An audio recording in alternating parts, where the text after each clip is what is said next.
નમસ્કાર દોસ્તો, મારી યુટ્યુબ ચેનલમાં આપ સૌનું સ્વાગત છે.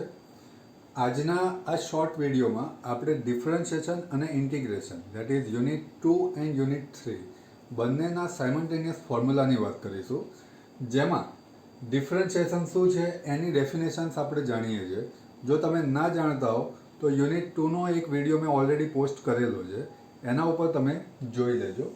એ જ રીતે integration that is a totally opposite process of a differentiation. So let us hurriedly see કે differentiation of any x raised to n, x ની કોઈ પણ n પાવર હોય તો n મલ્ટિપલમાં આવશે આગળ અને ઉપર n માંથી એક ઓછો થશે. આના ઉપરથી આપણે અઢળક ફોર્મ્યુલા બનાવી શકીએ એક જ ફોર્મ્યુલા પરથી.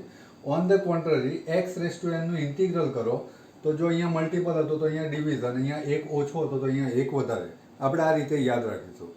તો this is a simplified form.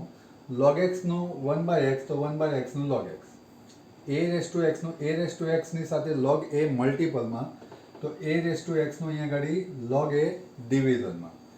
Trigonometric ફંક્શન્સના આપણે જાણીએ છીએ કે ભાઈ sin x નું cos x નું minus sin x, tan x નું sec સ્ક્વેર, cos x નું minus cosec x into cot x, sec x નું sec x tan x, cot x નું minus cos x square x, particular e raise to x નું e raise to x.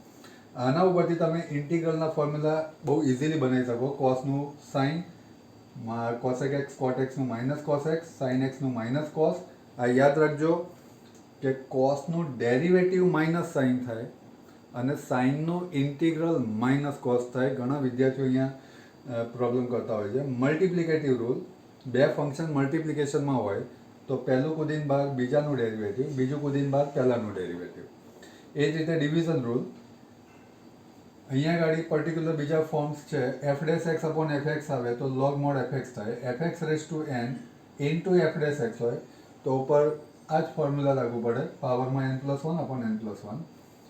E raise to x એની સાથે f x plus f dash x, આ બે form હોય તો એનો answer e raise to x f x થશે.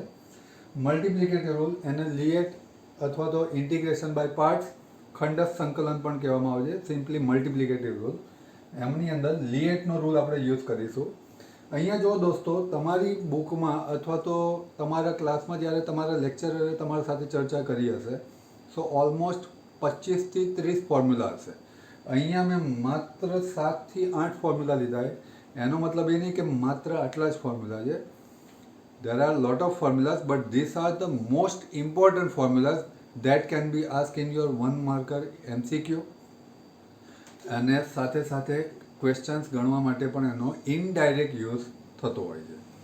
જો તમે આગળના ફોર્મ્યુલાસ બધા જોવા હોય તો મારા યુનિટ 2 અને યુનિટ 3નો વિડીયો તમે જોઈ શકો છો. એની લિંક તમને ડિસ્ક્રિપ્શનમાં મળી જશે. Thank you very much.